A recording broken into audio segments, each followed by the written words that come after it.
vrac de pub. Cette chronique s'appellera vrac de pub. Qu'est-ce qu'on va faire dans vrac de pub? Je vais regarder les pubs qui m'arrivent par email, puis je les effacerai. On va effacer ensemble, on va nettoyer ma boîte mail ensemble. Avant, juste ce matin, j'ai fait une expérience. Je ne l'avais jamais faite, j'avais vu des gens faire ça, puis c'est bien de voir comment ça évolue. C'est que tous les matins, j'ai un rituel, je me mets 50 minutes, et c'est un livre que je suis en train de faire. Et ce matin, j'ai juste appuyé en haut du menu Word sur la petite case dictée. Je vais voir ce que ça faisait, au lieu de dactylographier, de parler son livre. Juste ce que j'en tire, parce que je crois que je referai peut-être même carrément une vidéo où on fera ça en direct avec copie écran. Première chose, c'est vraiment impressionnant. Tu dictes des choses a priori complexes, compliquées, sur des syntaxes que sa brave intelligence artificielle de bureaucrate ne lui a pas apprises. Et la transcription est globalement très très fidèle. Par contre, tu dois l'aider. Tu dois faire comme les toubibs quand ils dictent une ordonnance. Virgule, tiret, ouvrez la parenthèse, guillemets. Et puis, t'as beau faire, il y a quand même des choses... là, j'ai plus en tête les erreurs, mais il y a quand même des choses où il traite ça à la phonétique et il interprète différemment que toi ce que tu as dit. Alors, ce qui est bizarre, c'est deux choses. La première chose, c'est que globalement, ça change rien du tout. C'est-à-dire, pourquoi j'aime taper au clavier? C'est que si au bout de 40 ans ou 50 ans d'usage des claviers, qu'est-ce que tu regardes? Ça, j'en avais fait même une petite digression dans Après le livre. Quand je tape au clavier, je ne regarde pas l'écran, je regarde une sorte d'horizon vague, donc tu regardes dans ta tête. En tout cas, tu ne te concentres pas sur le mouvement des doigts. Donc, que tu dictes ou que tu transcrives, ce que tu regardes, c'est la phrase intérieure. Par contre, ce qui est très bizarre, c'est que est-ce que tu te places dans une oralité pour autant? Non, tu te concentres sur cette phrase qui s'écrit, et comme tu la vois s'écrire dans ta tête et que tu sais qu'elle va être transcrite, finalement, tu travailles exactement à la même vitesse. Pour moi, la vitesse écrite, elle est extrêmement ralentie. C'est pour ça même que la question de l'écriture à la main ou l'écriture pas à la main est finalement assez secondaire. La transcription, c'est comment tu te ralentis assez pour que dans cette plongée qu'est l'écriture, ce ralenti où tu es fasse que ce soit solide et que tu tiennes ça en gros avec tes mains. Et la deuxième chose, c'est qu'en ce moment, pour avancer ce texte, j'ai aussi une règle, c'est-à-dire c'est fragile. Évidemment, n'importe quel premier jet est fragile. Donc quand je le commence chaque matin, je sais que j'écris 50 minutes et que le reste de la journée, c'est pour ça que j'ai beaucoup de retard sur plein de choses, plein de mails, etc. C'est pas que tu gamberges, c'est que c'est une sorte de marée basse à l'intérieur de toi-même qui n'est pas grave. C'est se prépare, mûrit ce que tu vas attaquer le lendemain matin. Donc je ne relis pas. Donc même l'idée de ne pas relire là, les 170 pages accumulées, c'est presque une angoisse, mais une angoisse qui est productive. Il faut absolument que tu tiennes, que tu ailles jusqu'au bout, et une fois que tu seras au bout du premier jet, il sera bien temps de tout. Mais là, quand tu n'as pas transcrit au clavier avec une sorte quand même de contrôle visuel, et que tu sais qu'il y a toutes ces approximations, ces questions de ponctuation, tu es bien forcé de relire. C'est-à-dire que pour la première fois, je me suis trouvé à être obligé de relire les 4 pages de ces 50 minutes extrêmement concentrées. Eh bien, je me serais passé de l'expérience. Vraiment, c'est troublant, mais pourquoi c'est pas un outil pour moi? C'est pas du tout à cause de cette question d'oralité ou d'être libéré du clavier. Je pense que des deux, je suis assez indépendant. C'est le fait d'être obligé de se relire pour entrer dans une correction qui est une correction seulement technique. C'est-à-dire, justement, les choses où il s'est trompé. Par exemple, au lieu de faire un jump, les reprises au clavier, oui, je sais même pas comment ça se fait avec les doigts. Mais tu reviens en arrière et tu reprends. Là, tu dis reprise. Alors il faut reprendre, reprise, enlever ce qui était mauvais. En tout cas, ça ne me convient pas dans mon boulot. Mais ce n'est pas une raison pour ne pas s'interroger. Vraiment, fin du bazar. Si tu attrapes ça et que tu dis, note, livre en cours, section 70, ouais, parce que c'était la 70e phrase, c'est un livre qui marche par phrase de 3 pages. Ajouter, boum, et puis quand tu arrives, là, tu as une discussion avec un copain sur Messenger. Alors de quoi c'était parti? Parce que je ne veux pas insister trop. C'était juste sa formulation.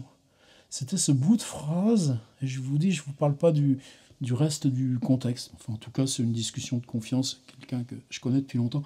Sa phrase, c'était « Mais le livre reste le livre ». La discussion, c'était sur justement ces chroniques sur YouTube, le fait que autrefois j'étais beaucoup plus près de réception au livre imprimé ou les choses qui paraissaient. Bon, je continue. Là, la semaine dernière, c'était Vassili Golovanov, Éloge des voyages insensés, sans expliquer avec la vidéo. C'est vraiment vivant. Mais est-ce que ça peut être au centre? C'est-à-dire, sur ma chaîne vidéo, est-ce que c'est une instance de médiation qui serait, non pas servir à la sauce, on n'en est pas là, mais construire ce dont, j'allais dire, le monde est toujours en déficit, c'est-à-dire à la fois presse littéraire, radio, etc. Est-ce qu'ils font leur boulot? Non, ils sont eux aussi dans une espèce de magnétisation par le consensuel. Et est-ce que nous, on est appelés à compenser ce manque, à reconnaître les singularités? Alors évidemment, on le fait. On le fait autant qu'on peut. Mais ce n'est pas forcément notre rôle. Sous-jacent, ce qu'il y a, c'est le statut même de la lecture qui bascule. Ce n'est pas seulement la question de l'organisation du récit. Là, le Funambule de Jean Genet, c'est un texte extrêmement bref. La question du livre est secondaire par rapport au récit. Ça tient dans un billet de blog sans aucun problème. Ça tient dans un petit clip vidéo qu'on ferait où il faudrait 15 minutes de lecture. Et en ce moment aussi, je suis en train d'installer enfin ma chaîne de podcast. C'est encore autre chose. Quelle autre liberté il y a dans l'imaginaire auditif, dans le fait que sur le podcast, tu transfères, clique sur MP3, ça vient là, et puis tu vas marcher et t'écoutes la lecture, par rapport à ce qu'on peut faire ici, là, dans un échange direct adresse. Alors, tout ça, c'était cette phrase du copain qui dit « Oui, mais le livre reste le livre ». Je voulais juste arrêter là, mais c'est bizarre comme ce genre de phrase te reste ensuite longtemps. Évidemment, nous, on est fabriqués par les livres. C'est notre relation au langage, à ce qu'il y a d'acéré, de si fascinant dans la relation langage au monde, on la doit à nos livres. Mais dans cette bascule, notre responsabilité, le labo qu'on ouvre, il est d'ouvrir comment ce même rapport passionné, à quel moment, dans ces modes de reproductibilité, dans ces modes de transmission. Qu'est-ce qui fait, par exemple, que mettre à dispo des podcasts, t'écoutes dans la bagnole, t'écoutes en faisant ton footing, ceux qui veulent faire ça, ou tout ce que vous voulez, c'est plus simple, mais en tout cas, c'est pas la même requête d'attention que ce qu'on fait là, en vidéo, où il y a la gestuelle, où il y a ce travail de regard qui est extrêmement important. Je ne te regarde pas toi, mais je suis en prise avec un espace de parole structuré par sa question du regard et sa gestuelle. Ça, c'est nos questions. Ça travaille autant que dire médiation du livre. Voilà, c'était juste ça. Il n'y a aucune inimitié. Hein, je sais que le copain va m'entendre. Mais c'est une phrase, après, tu aurais envie là, de l'écrire là, sur ton petit panneau, un petit post-it. Là. Mais le livre reste le livre. Ben oui, je suis d'accord. Alain, il s'appelait Alain. Mais est-ce que c'est pas justement ce qu'on est en train de faire là? Le livre d'aujourd'hui, ici, comme ça. Suivant. Oh, elle est là maintenant, c'est les emails. Alors là, c'est une amie qui est en Bretagne. Alors j'ai noté que c'était un mail qui m'est arrivé, puisqu'ils sont classés par ordre de temps, et puis comme j'arrive plus à répondre, ça s'empile. C'était jeudi dernier, donc jeudi 4 février, le voilà, jeudi 4 février, 9h54 le matin. Salut, point d'exclamation. Salut, point d'exclamation. Peux-tu jeter un œil? C'est une expression que je fais toujours gaffe, parce que jeter un œil, wow, tu t'engouffres tout entier. À ce règlement de concours, merci d'avance, fichier joint, règlement concours, concours littéraire. Le maire de la ville organise un concours littéraire. Il s'agit d'écrire une nouvelle, entre guillemets, sur le thème. Ce concours est gratuit, ouvert, d'ailleurs ce concours est gratuit au singulier, ouvert au pluriel. Pourquoi ouvert au pluriel? Parce que ouvert aux petits et aux grands. Tagadam, à condition d'habiter les communes suivantes, et bien la liste des communes de l'agglo, et en plus c'est un territoire que je vénère. Il sera récompensé par des prix. Alors, récompensé par des prix, tu pouvais dire, il y aura une bourriche, on faisait ça dans les lotos à la campagne, puis tu mettais un jambon, non là, il sera récompensé par des prix. On s'engage pas trop là. Mais il sera récompensé par des prix remis par le maire aux gagnants. C'est-à-dire que la question, c'est pas ce qu'il y a dans la bourriche. Comme autrefois, au loto du village, tu gagnais un jambon. Non, c'est parce que le prix sera remis par le maire. Tu gagnes un post-it, mais offert par le maire. Alors, règlement, article 1. Le candidat participe au concours dans une des 3 catégories suivantes. Jeune, seul. Ah, parce que tu n'as pas le droit d'écrire en couple. Ou tu n'as pas le droit d'écrire en bande. Ah ouais, mais moi, qu'est-ce que j'aime l'écriture collective en même temps. Toutes nos expériences sont des expériences d'écriture collective. Jeune seul jusqu'à 17 ans. Adulte seul à partir de 18 ans. Logique. Encore que moi, à mon époque, il fallait attendre 21 ans pour le permis de conduire, et puis pour ça. Famille ou groupe ou classe. Tu peux écrire avec ta mamie. Dans ce cas, donnez le niveau de la classe ou l'âge des écrivains. Article 2. Ouvert à tous non professionnels de l'écriture. Il ne faut pas dire le S. Ouvert à tout non professionnel de l'écriture. Mais ouais, mais c'est quoi professionnel de l'écriture? Tu vas aller voir l'URSSAF? Voilà. De toute façon, l'URSSAF, elle est larguée. Donc, le texte doit être entièrement original et inédit. Tu n'as pas le droit d'aller recopier. Nous n'accepterons qu'un seul texte par auteur. C'est ta dernière chance. Et alors là, c'était quelques règles d'écriture. 1. Le format du texte est la nouvelle. Une nouvelle est une œuvre d'imagination. Point virgule.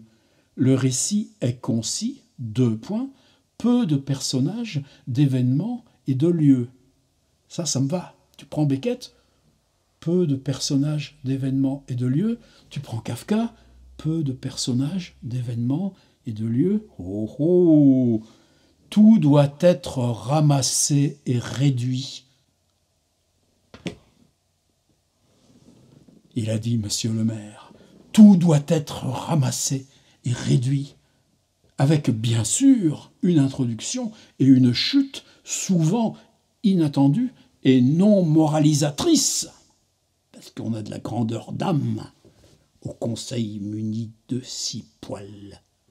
Allez, exercice d'écriture. Faites-moi 10 lignes, ramassées et réduits. Le concours de la nouvelle avec prix remis par monsieur le maire sera à celui qui aura fait le plus ramassé, le plus réduit.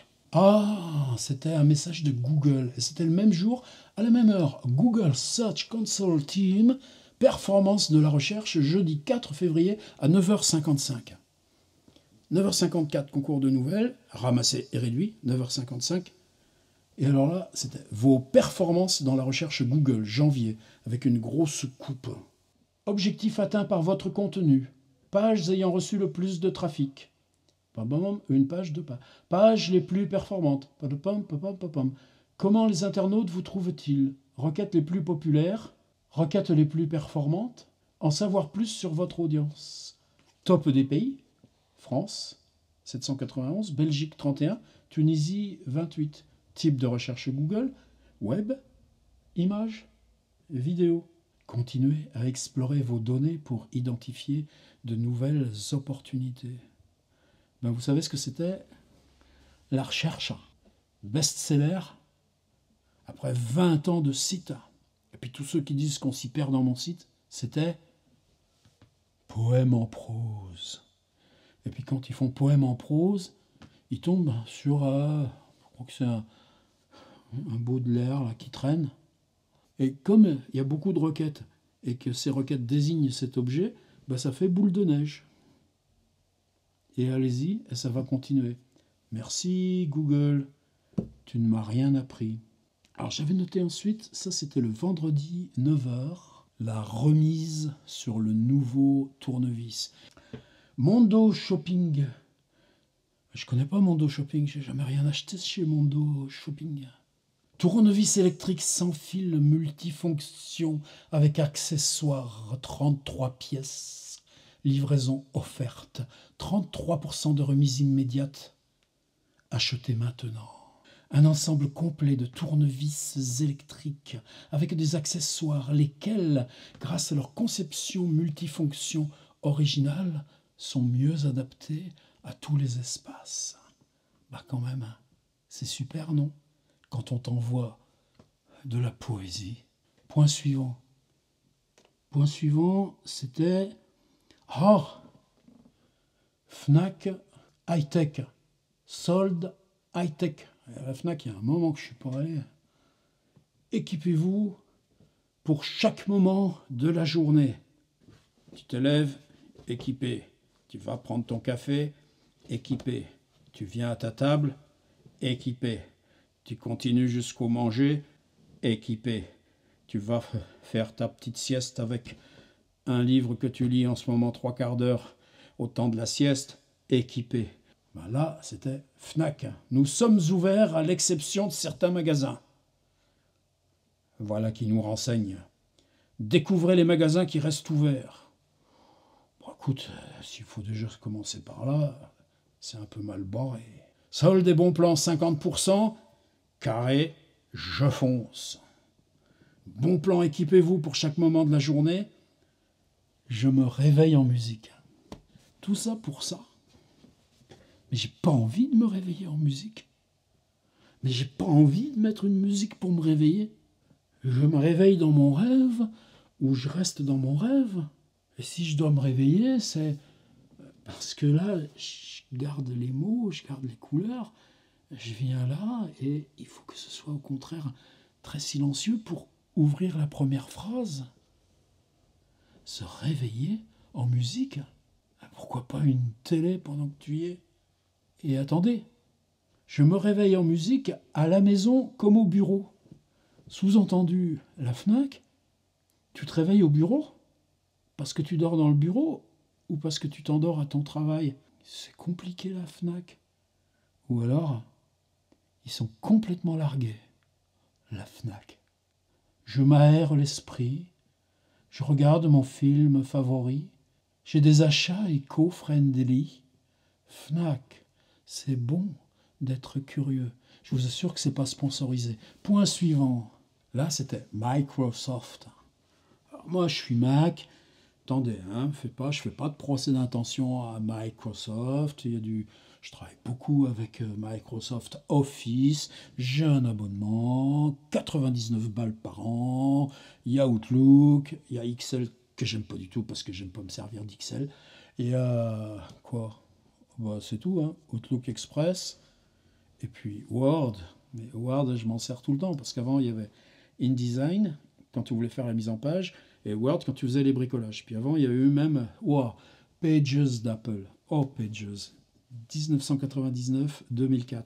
Et en 2004, nouvelle version de Pages, toutes les fonctions pro de mise en page, laisse tomber. Mettre un insécable dans les cases rechercher, remplacer, plus besoin, etc., etc. On était obligé de renoncer à Pages. Alors, retour à Word, et puis en 2016, c'est Word. C'est pas tendre dans ce monde.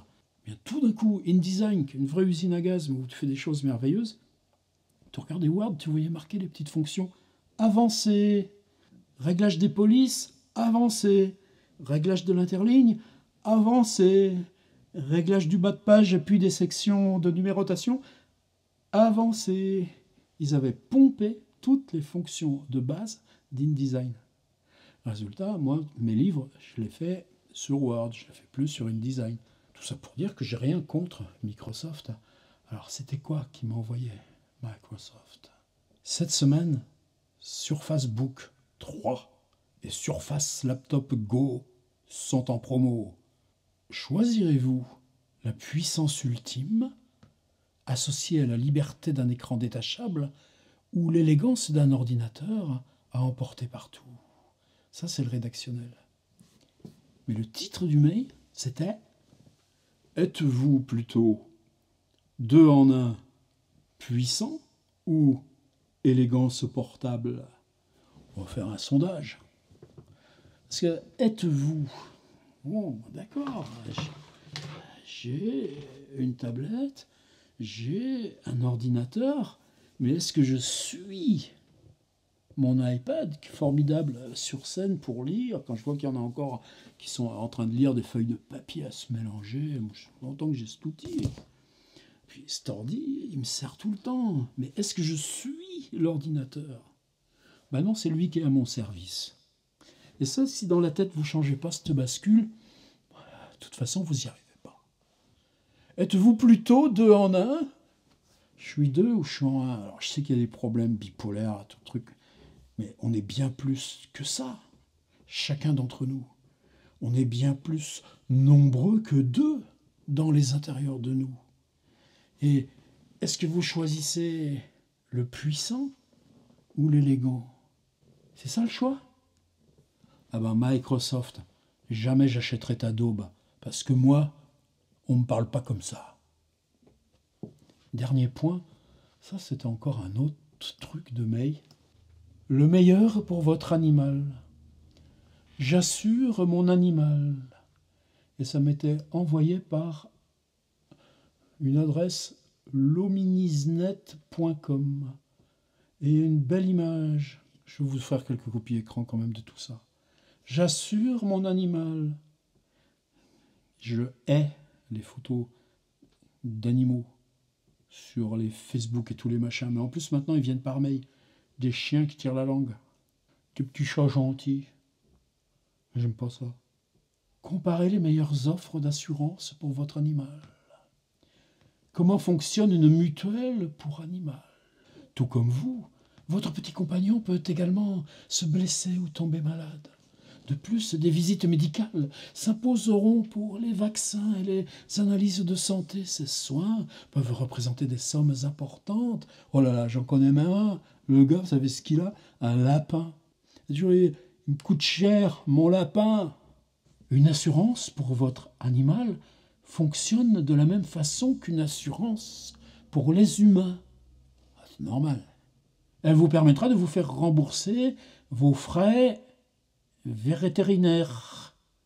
De plus, lorsque vous souscrivez une assurance pour un deuxième animal, de plus, lorsque vous souscrivez une assurance pour un troisième animal, de plus, lorsque vous souscrivez une assurance pour un quatrième animal, de plus, lorsque vous... Non, pardon, ça vaut que pour 2.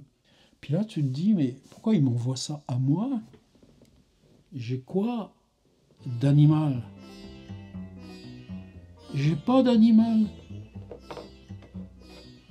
J'ai dit l'autre jour, j'ai un chien en plastique qui me sert quelquefois, je pose au-dessus de l'appareil photo parce que tu te dis pourquoi il y a un chien sur l'appareil photo, et donc tu regardes bien l'appareil photo en face au lieu de regarder à côté. J'ai pas besoin d'assurer mon animal. Je l'ai trouvé une fois par terre dans un jardin en montagne. C'est mystérieux tout ça. J'assure mon animal, il n'y avait qu'une seule chose qu'on pouvait en déduire. C'est qu'il savait qu'à l'intérieur de moi, je suis un animal. Mais je suis déjà assuré comme animal.